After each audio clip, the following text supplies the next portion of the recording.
Assalamualaikum warahmatullahi wabarakatuh. Sobat Radio Malam yang dimuliakan Allah, semoga kita dalam keadaan sehat walafiat. Amin ya robbal alamin. Kejujuran Abu Nawas diuji dengan wanita cantik.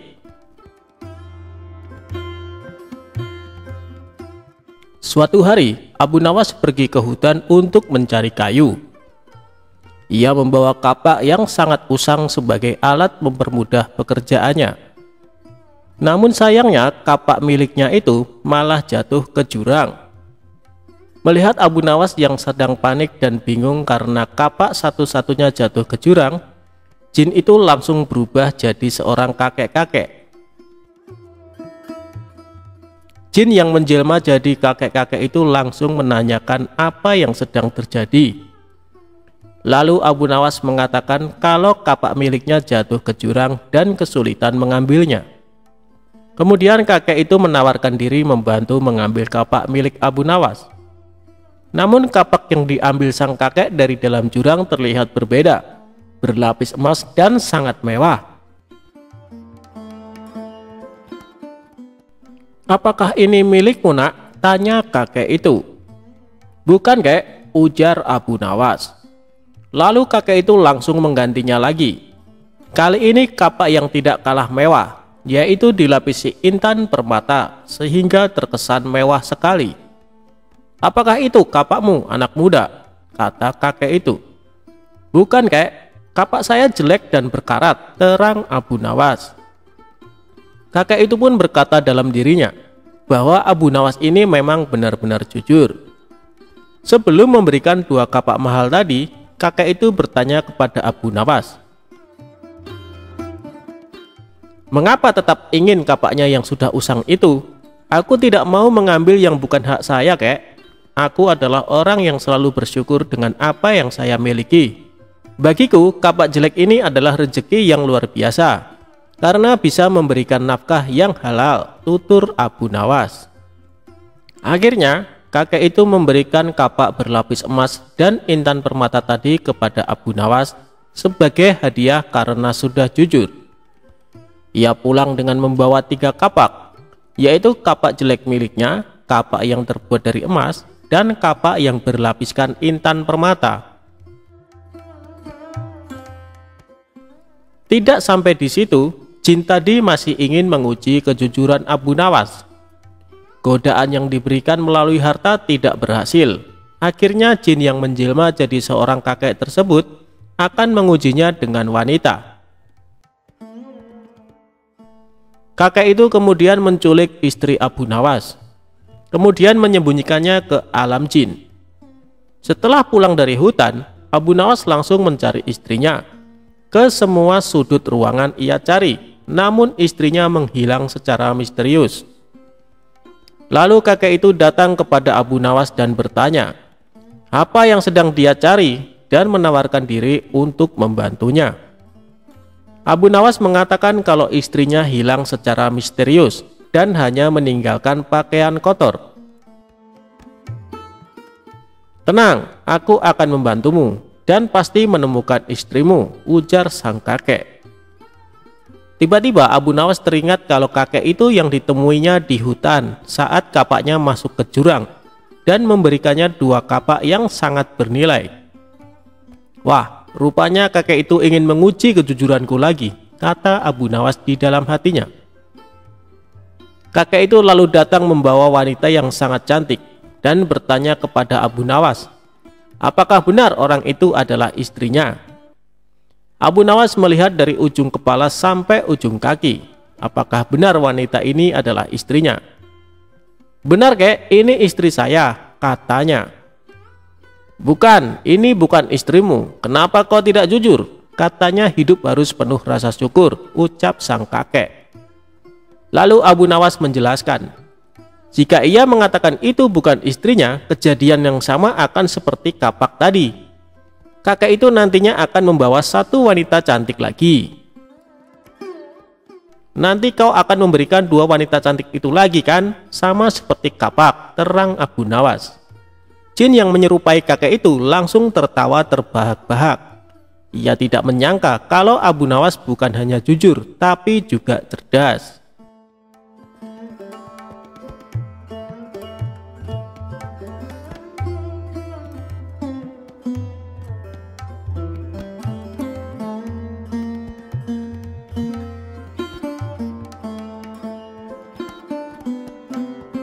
Abu Nawas akan disembelih dan dijadikan bubur oleh rakyat Badui.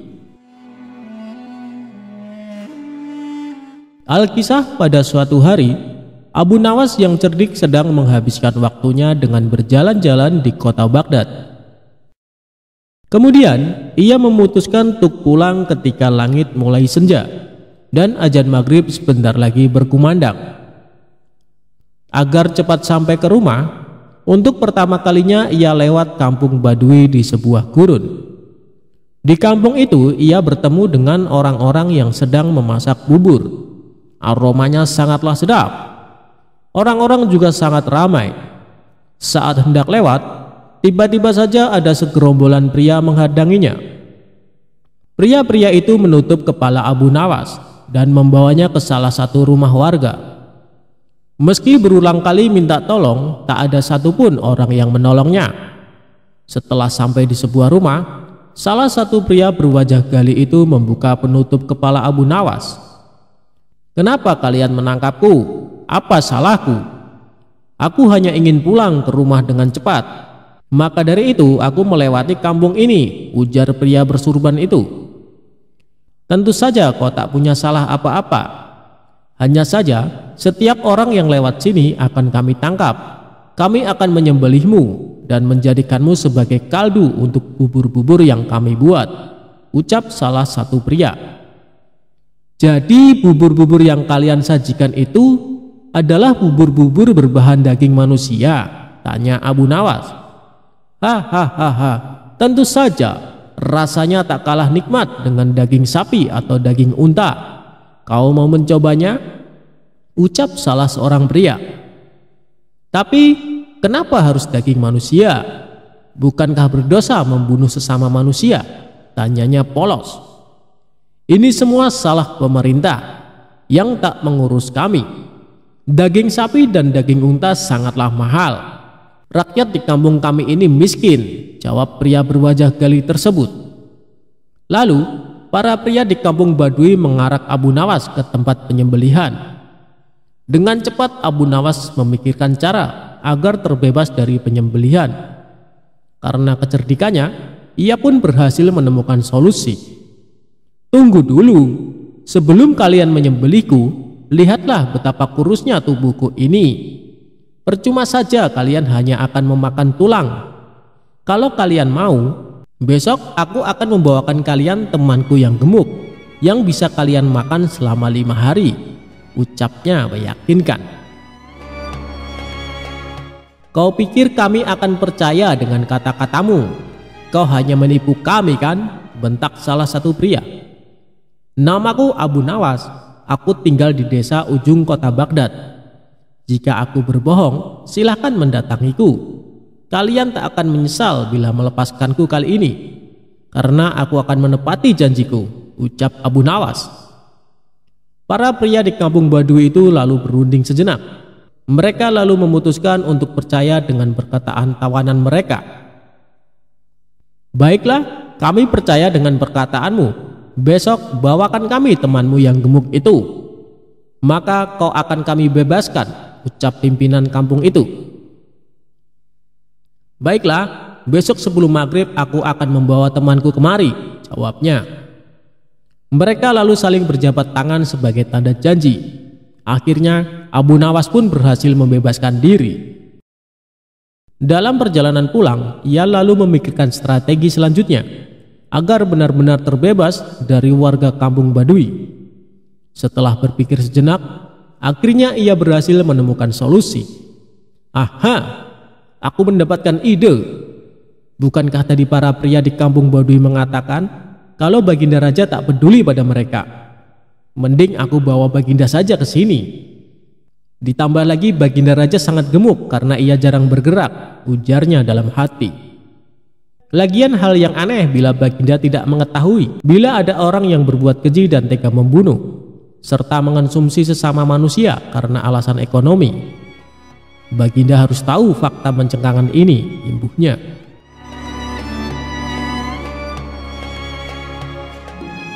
Keesokan harinya, Abu Nawas menemui Baginda Raja.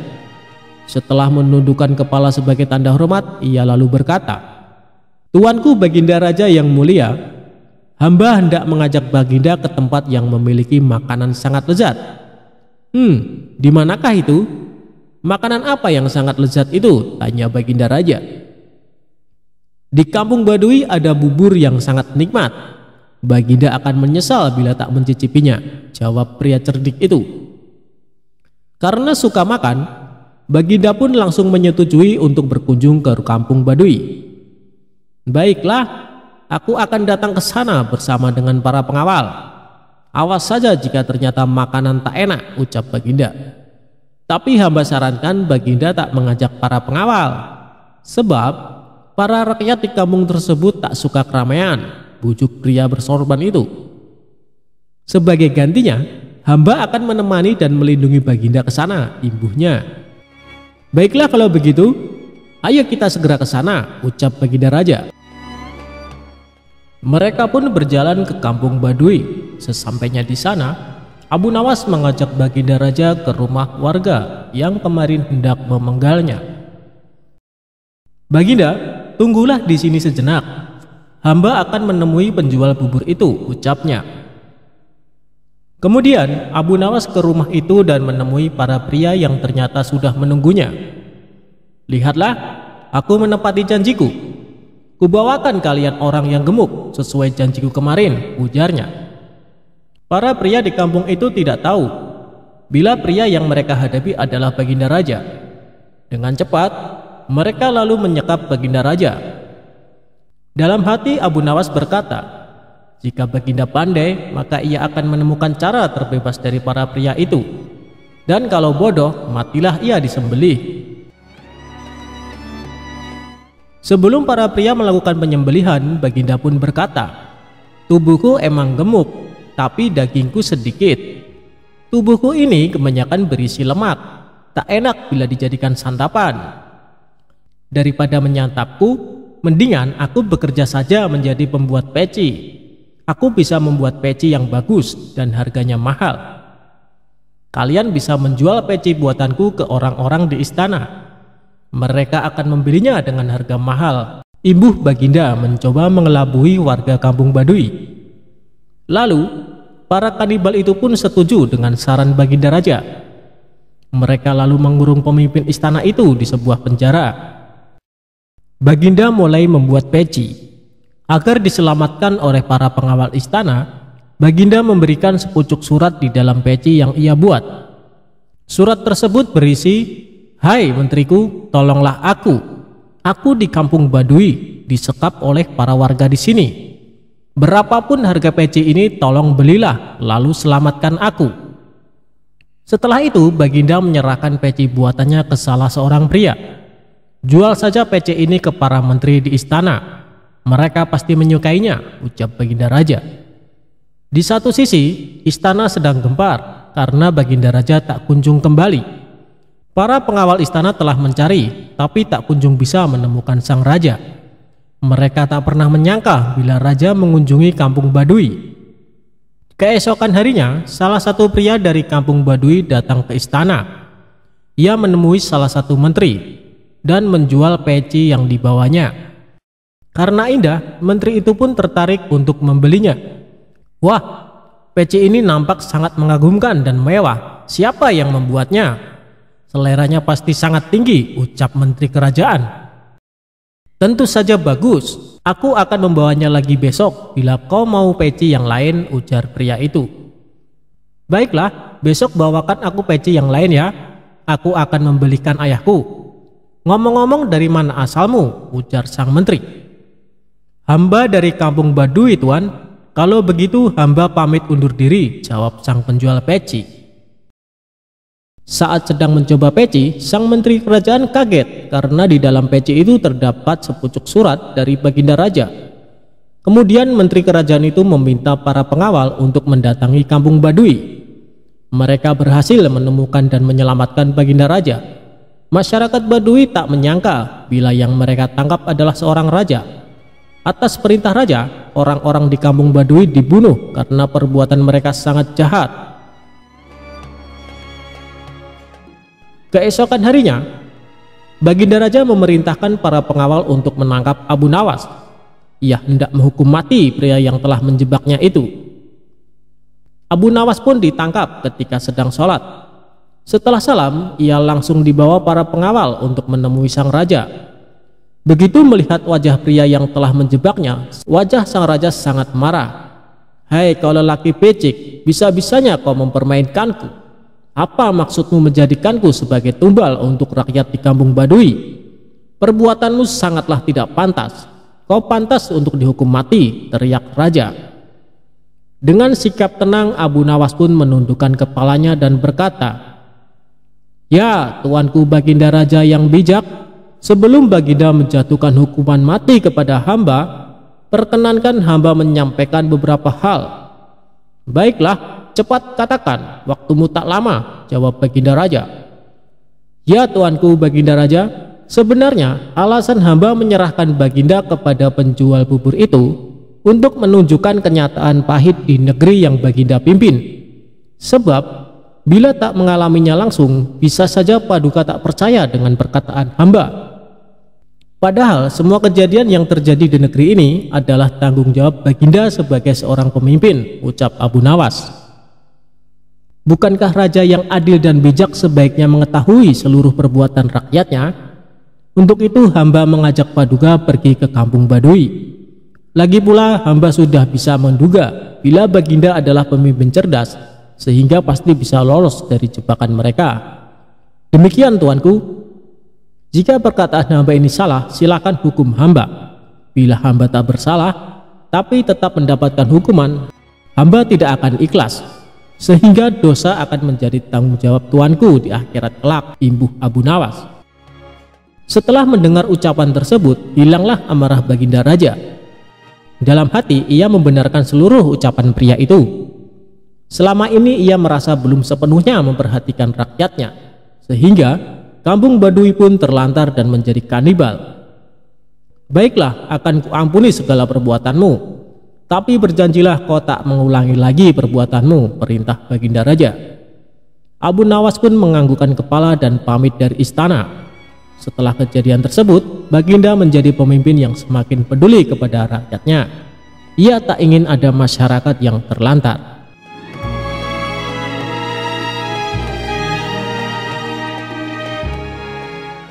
Abu Nawas menjebak si tukang sihir.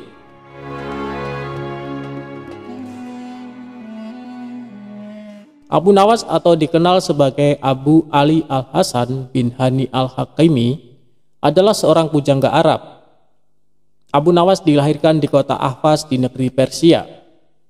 Dengan darah Arab dan Persia mengalir di tubuhnya. Abu Nawas adalah seorang ulama besar yang terkenal dengan kecerdasannya dan dipercaya sebagai wali Allah.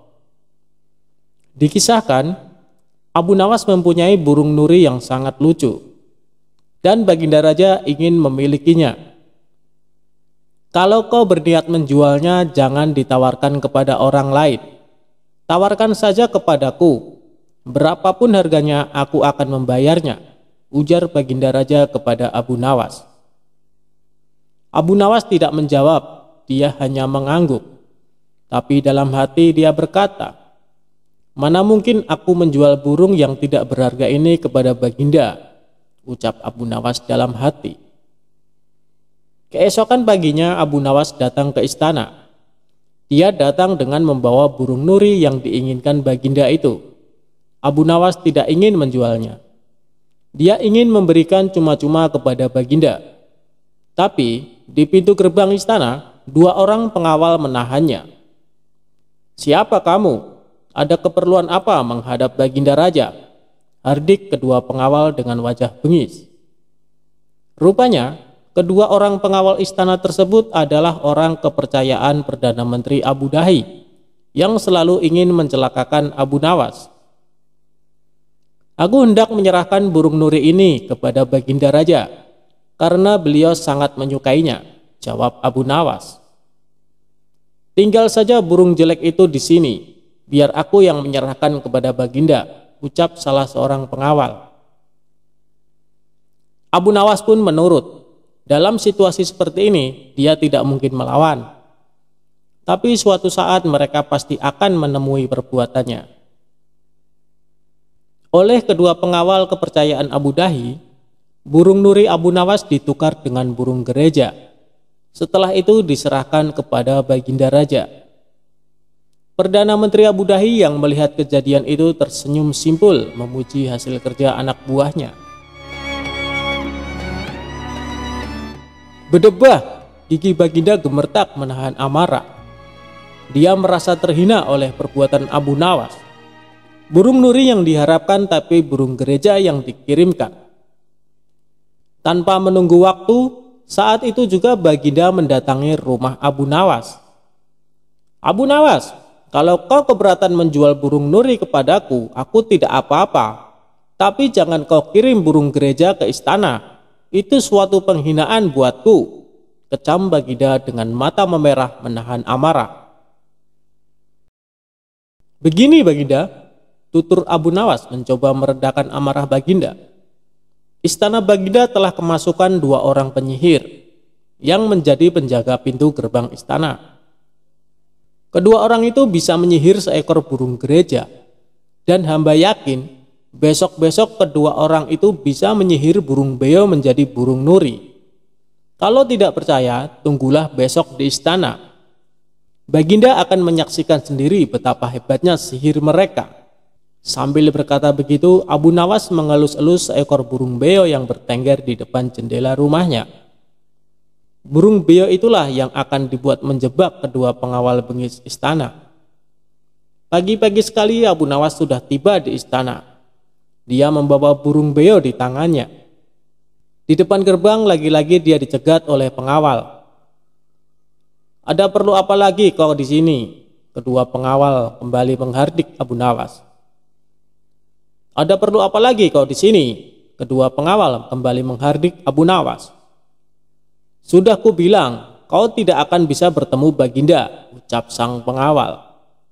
Maaf, kemarin aku keliru. Aku sebenarnya hendak memberikan burung beo ini kepada Baginda Raja, tapi aku keliru mengambilnya. Baginda pasti marah-marah mendapat kiriman burung nuri itu. Semua orang tahu Baginda sangat benci burung nuri. Dia pernah tersesat di hutan gara-gara burung nuri keparat itu. Maafkan aku telah membuat Baginda marah. Bujuk Abu Nawas seolah-olah cerita itu benar-benar terjadi. Taruhlah saja di situ, biar aku nanti yang akan menyerahkan kepada Baginda Raja, perintah pengawal istana. Terpengaruh bujukan Abu Nawas, kedua kaki tangan Abu Dahi itu pun menukar burung beo dengan burung nuri. Setelah itu mereka menyerahkan kepada Baginda.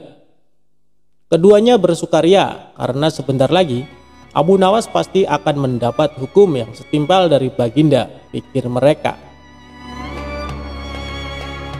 Setelah menerima burung nuri itu dari kedua pengawal istana, Baginda terperangah kaget. Ternyata benar apa yang dikatakan Abu Nawas. Kedua pengawal ini bisa menyihir alias menggelapkan barang yang bukan haknya. Ini nurinya, mana beonya? Sindir Baginda yang langsung membuat wajah kedua pengawal itu pucat pasi. Belum sempat kedua pengawal itu menjawab, Baginda Raja langsung menitahkan perintah yang tak disangka-sangka. Karena hasil kerja yang sangat bagus, kalian berdua aku beri hadiah hukuman cambuk masing-masing 50 kali. Perdana Menteri Abu Dahi yang menyaksikan kejadian itu kini hanya bisa tertunduk lesu.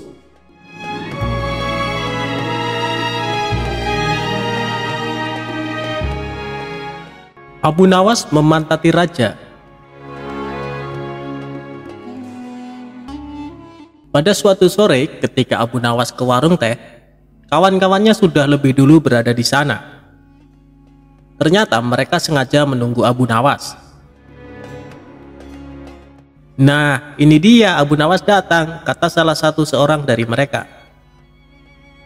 Ada apa? Kata Abu Nawas sambil memesan secangkir teh hangat. Kami tahu engkau selalu bisa melepaskan diri dari perangkap-perangkap raja. Tetapi kami yakin kali ini engkau pasti dihukum Baginda Raja bila engkau melakukannya. Kawan-kawan Abu Nawas membuka percakapan. Apa yang harus kutakutkan? Tidak ada sesuatu apapun yang perlu ditakuti kecuali Allah, kata Abu Nawas menantang.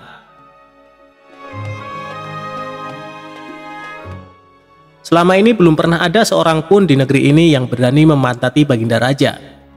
Bukankah begitu, hai Abu Nawas? Tanya kawan Abu Nawas. Tentu saja tidak ada yang berani melakukan hal itu, karena itu pelecehan yang amat berat. Siapa saja yang melakukan pasti akan dipancung, kata Abu Nawas memberitahu. Itulah yang ingin kami ketahui darimu. Beranikah engkau melakukannya? Tanya temannya yang lain. Sudah kukatakan bahwa aku hanya takut kepada Allah saja. Sekarang apa taruhannya bila aku bersedia melakukannya? Abu Nawas balik bertanya. 100 keping uang emas. Selain itu, Baginda harus tertawa pada saat engkau pantati, tantang mereka. Bukan Abu Nawas namanya jika tidak bisa menyelesaikan suatu masalah. Ia menyanggupi tawaran yang amat berbahaya itu dan kembali pulang ke rumahnya. Kawan-kawan Abu Nawas merasa tidak yakin Abu Nawas sanggup untuk memantati Baginda Raja dan membuat Baginda Raja tertawa.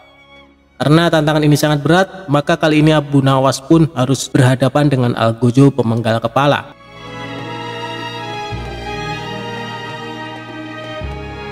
Minggu depannya, Baginda Raja mengadakan jamuan kenegaraan. Para menteri, pegawai istana, dan orang-orang dekat Baginda diundang, termasuk juga Abu Nawas. Abu Nawas merasa hari-hari berlalu dengan cepat karena ia harus menciptakan jalan keluar yang paling aman bagi keselamatan lehernya dari pedang Algojo. Tetapi bagi kawan-kawan Abu Nawas, hari-hari terasa amat panjang karena mereka sudah tidak sabar menunggu pertaruhan yang amat mendebarkan itu. Persiapan-persiapan di halaman istana sudah dimulai. Baginda Raja menginginkan acara itu akan digelar dengan meriah. Baginda tidak ingin mengecewakan para tamunya, terkhusus untuk raja-raja dari negeri sahabat yang datang.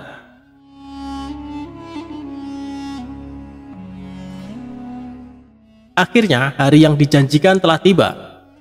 Semua tamu sudah datang kecuali Abu Nawas. Kawan-kawan Abu Nawas yang menyaksikan dari jauh merasa kecewa karena Abu Nawas tidak hadir. Namun ternyata mereka keliru. Abu Nawas bukan tidak datang, tetapi terlambat sehingga Abu Nawas duduk di tempat yang paling belakang. Ceramah-ceramah yang mengesankan mulai disampaikan oleh para ahli pidato. Kemudian giliran Baginda Raja menyampaikan pidatonya. Setelah menyampaikan pidato, Baginda melihat Abu Nawas duduk sendirian di tempat yang tidak ada karpetnya. Karena merasa heran, Baginda Raja bertanya, "Mengapa engkau tidak duduk di atas karpet?" tanya Raja. "Paduka yang mulia, hamba haturkan terima kasih atas perhatian Baginda. Hamba sudah merasa bahagia duduk di sini," kata Abu Nawas. "Wahai Abu Nawas, majulah dan duduklah di atas karpet, nanti pakaianmu kotor karena duduk di atas tanah," Baginda Raja menyarankan. "Ampun tuanku yang mulia, sebenarnya hamba ini sudah duduk di atas karpet," jawab Abu Nawas dengan santai. Baginda bingung mendengar pengakuan Abu Nawas karena Baginda melihat sendiri Abu Nawas duduk di atas lantai. "Karpet yang mana yang engkau maksudkan itu, wahai Abu Nawas?" tanya Baginda masih bingung. "Karpet hamba sendiri, tuanku yang mulia. Sekarang hamba selalu membawa karpet dimanapun hamba pergi," kata Abu Nawas seolah-olah menyimpan misteri. "Tetapi sejak tadi aku belum melihat karpet yang engkau bawa," kata Baginda Raja bertambah bingung. "Baiklah Baginda yang mulia, kalau memang ingin tahu maka dengan senang hati hamba akan menunjukkan kepada Paduka yang mulia," kata Abu Nawas sambil beringsut-ringsut ke depan. Setelah cukup dekat dengan Baginda, Abu Nawas berdiri, kemudian menunggingkan menunjukkan potongan karpet yang ditempelkan di bagian pantatnya. Abu Nawas kini seolah-olah memantati Baginda Raja. Melihat ada sepotong karpet menempel di pantat Abu Nawas, Baginda Raja tak bisa membendung tawa sehingga beliau terpingkal-pingkal diikuti oleh para tamu yang datang. Menyaksikan kejadian yang menggelikan itu, kawan-kawan Abu Nawas merasa kagum, dan mereka harus rela melepas 100 keping emas untuk Abu Nawas.